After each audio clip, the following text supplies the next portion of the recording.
Assalamualaikum warahmatullahi wabarakatuh.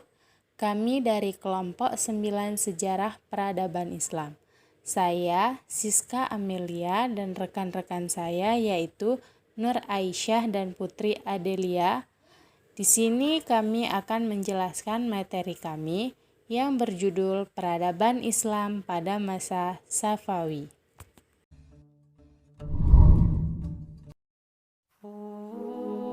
Baiklah, langsung saja kita masuk ke materi yang pertama, yaitu tentang sejarah lahirnya Daulah Safawi. Lahirnya Daulah Safawi itu dimulai dari sebuah gerakan yang bernama Tarekat Safawiyah yang telah berdiri pada tahun 1301 di Ardabil, yaitu sebuah kota di Azerbaijan. Nama tarekat ini diambil dari nama seorang pendirinya, yaitu Syekh Ishaq Saifuddin atau lebih dikenal dengan sebutan Safi al-Din, yaitu salah satu keturunan Musa al-Kazim. Siapa sih Musa al-Kazim? Musa al-Kazim ini adalah seorang mukmin yang taat, dan dia juga memiliki nasab dengan Ali bin Abi Thalib. Awal mulanya tarekat ini didirikan untuk meluruskan orang-orang yang ingkar dan memerangi orang-orang yang keluar dari syariah Islam. Dan tarekat ini menjadi semakin penting setelah tarekat ini berubah bentuk dari pengajian tasawuf murni yang bersifat lokal menjadi gerakan keagamaan yang besar pengaruhnya di Persia, Syria, dan Anatolia. Tarekat Syafawi ini mulai memasuki dunia politik, yaitu pada masa kepemimpinan Junaid. Ambisi politik tersebut membawa tarekat ini dalam sebuah konflik dengan penguasaan Kurokyunlu. Dalam usahanya melawan Kurokyunlu, tarekat Syafawi kemudian merubah gerakannya menjadi gerakan militer.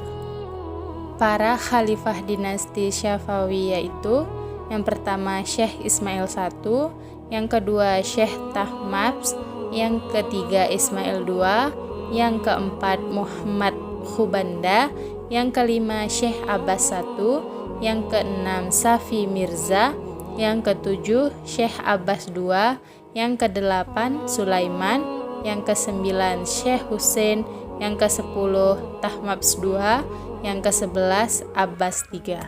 Baiklah, materi yang selanjutnya akan dijelaskan oleh Putri Adelia Nasroh.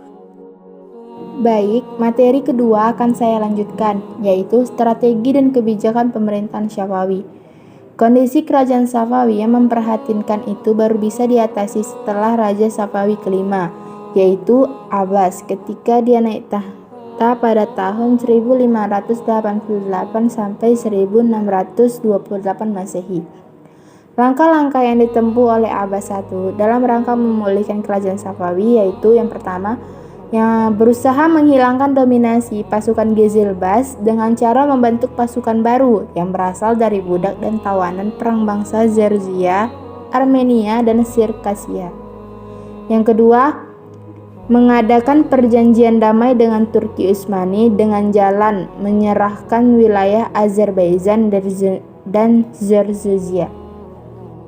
Untuk jaminan atas syarat itu, Abbas menyerahkan sepupunya Haidar Mirza sebagai sandera di Istanbul. Masa kekuasaan Abbas I merupakan puncak kejayaan kerajaan Syafawi. Ia berhasil mengatasi gejolak politik dalam negeri yang mengganggu stabilitas negara dan sekaligus merebut kembali beberapa wilayah yang pernah direbut oleh kerajaan lain seperti Tabriz dan Sirwan. Yang ketiga, kemajuan peradaban kerajaan Syafawi. Kerajaan Safawi mencapai puncak kejayaan pada masa Sultan Abbas I. Abbas mampu mempersatukan seluruh wilayah Persia dan mengusir Portugis dari Selat Hormuz dan memindahkan ibu kota kerajaan dari Ghezwan ke Isfahan. Ketika Abbas I wafat, tempat ia wafat itu terdapat 126 masjid, 48 akademi, 1802 penginapan, dan 273 pemandian umum. Terdapat juga seperti bentuk kerajaan tangan, keramik, permadani, syal, benda seni lainnya. Kemajuan yang dicapai kerajaan Safawi tidak hanya di bidang politik, melainkan berbagai bidang lainnya. Di antaranya yang pertama itu bidang ekonomi. Kemajuan bidang ekonomi pada masa itu bermula dengan penguasaan atas kepulauan Hormuz dan pelabuhan Gumrun yang diubah menjadi Bandar Abbas. Dengan demikian, Safawiyah itu menguasai jalur perdagangan antara barat dan timur. Di samping sektor perdagangan, Safawiyah juga mengalami kemajuan dalam bidang pertanian, terutama hasil pertanian dari daerah Bulan Sabit yang sangat subur. Yang kedua itu ada bidang ilmu pengetahuan. Sepanjang sejarah Islam, Persia dikenal sebagai bangsa yang telah berperadaban tinggi dan berjasa mengembangkan ilmu pengetahuan. Oleh sebab itu, sejumlah ilmuwan yang selalu hadir di majelis istana, yaitu Baha al-Dina al-Sairazi, yaitu generalis ilmu pengetahuan. Yang kedua ada Sadar al-Din al-Sairazi, filosofi, dan Muhammad al-Baqi ibnu Muhammad Damad, itu filosof, ahli sejarah, teolog, dan seorang yang pernah melakukan observasi tentang kehidupan lebah. Yang ketiga itu ada bidang pembangunan fisik dan seni. Kemajuan bidang seni arsitektur ditandai dengan berdirinya sejumlah bangunan yang megah yang memperindah Isfahan sebagai ibu kota kerajaan ini. Sejumlah masjid, sekolah, rumah sakit, dan jembatan yang memanjang di atas Jenderut dan Istana Cilil Suntun. Kota Isfahan juga diperindah dengan kebun wisata yang tertata rapi. Baiklah, sekian dari saya. Materi selanjutnya akan dilanjutkan oleh Aisyah. Kepada Aisyah saya persilahkan. Selanjutnya, kemunduran kerajaan pada masa Safawi. Sepeninggalan Abbas pertama, kerajaan Safawi berturut-turut diperintahkan oleh 6 raja. Yang pertama, Safi Mirjan pada tahun 1628 sampai 1642 Masehi. Kedua, yaitu pada tahun 1642 sampai 1667 Masehi. Yang ketiga yaitu Sulaiman pada tahun 1667 sampai 1694 Masehi. Yang keempat yaitu pada masa Husain pada tahun 1694 sampai 1722 Masehi. Yang kelima, Tahmasp yaitu pada tahun 1722 sampai 1732 Masehi. Yang keenam yaitu Abbas ketiga pada tahun 1733 sampai 1736 Masehi. Pada masa raja-raja tersebut, kondisi kerajaan Safawi tidak menunjukkan grafik naik dan berkembang, tetapi justru malah memperlihatkan kemunduran yang akhirnya membawa pada kehancuran. Raja Safawi Mirjan SS, cucu Abbas pertama, yaitu menjadikan penyebab kemunduran Safawi karena dia seorang raja yang lemah dan sangat kejam terhadap pembesar-pembesar kerajaan. Di lain sisi, dia juga seorang pencemburu yang akhirnya mengakibatkan mundurnya kemajuan-kemajuan yang telah diperoleh dalam pemerintah sebelum Abbas pertama. Kota Gondahar lepas dari kekuasaan kerajaan Safawi, diduduki oleh kerajaan Mughal yang ketika diperintahkan oleh Sultan Shah Jahan, sementara Baghdad direbut oleh kerajaan Utsmani.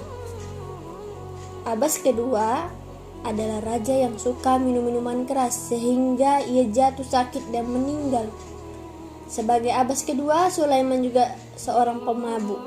Ia bertindak kejam terhadap para pembesar yang dicurigakan. Akibat rakyat bersikap bodoh terhadap pemerintah. Ia digantikan oleh Syekh Husain yang alim. Ia memberikan kekuasaan yang besar kepada para ulama Syiah yang sering memaksa pendapat terhadap penganut aliran Sunni. Sikap ini membangkitkan kemarahan golongan Sunni Afghanistan sehingga mereka berontak dan berhasil mengakhiri kekuasaan dinasti Safawi. Pemberontakan Afghanistan terjadi pertama tahun 1709 Masehi di bawah Mir Vanch yang berhasil merebut wilayah Kandahar. Pemberontakan lain terjadi di Herat. Suku Ardabil Afghanistan berhasil menduduki Hashad. Fir Vanch digantikan oleh Fir Mahmud dan ia dapat mempersatukan pasukan yang dengan pasukan Ardabil sehingga ia mampu merebut negeri-negeri Afghanistan dari kekuasaan Safawi.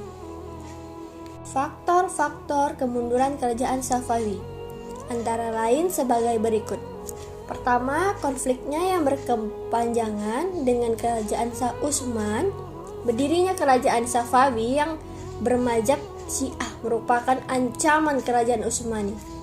Ketidakharmonisan tersebut selalu memicu perselisihan di setiap saat dapat menimbulkan terjadinya perang saudara. Kedua, dekadesi, kemerosotan moral yang meranda sebagai pemimpin kerajaan Safawi.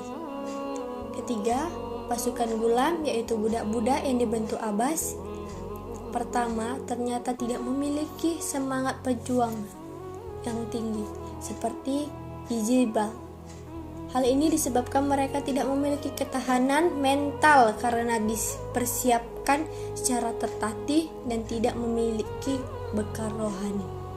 Yang keempat, persaingan dan sering terjadinya konflik intel dalam bentuk perebutan kekuasaan di kalangan keluarga istana. Selain itu, sering terjadi peperangan saudara sehingga memecahkan keutuhan kekuasaan kerajaan Safawi. Sebagai penanggung jawab atas ajaran Islam. Kondisi keagamaan pada masa Safawi. Pada masa Abbas, kebijakan keagamaan tidak lagi seperti masa khalifah-khalifah sebelumnya yang senantiasa memaksa agar Syiah menjadi agama negara, tetapi ia menanamkan sikap toleransi. Namun menurut Hakam, terdapat politik keagamaan yang beliau tanamkan pada masa toleransi atau lapangan dada yang amat besar. Paham Syiah yang tidak lagi menjadi paksaan. Bahkan orang Sunni dapat hidup bebas mengerjakan ibadah. Bukan itu saja, pendeta-pendeta Nasrani diperbolehkan mengembangkan ajaran agama dengan leluasa sebab sudah banyak bangsa Armenia yang telah menjadi penduduk setia di kota Isfahan.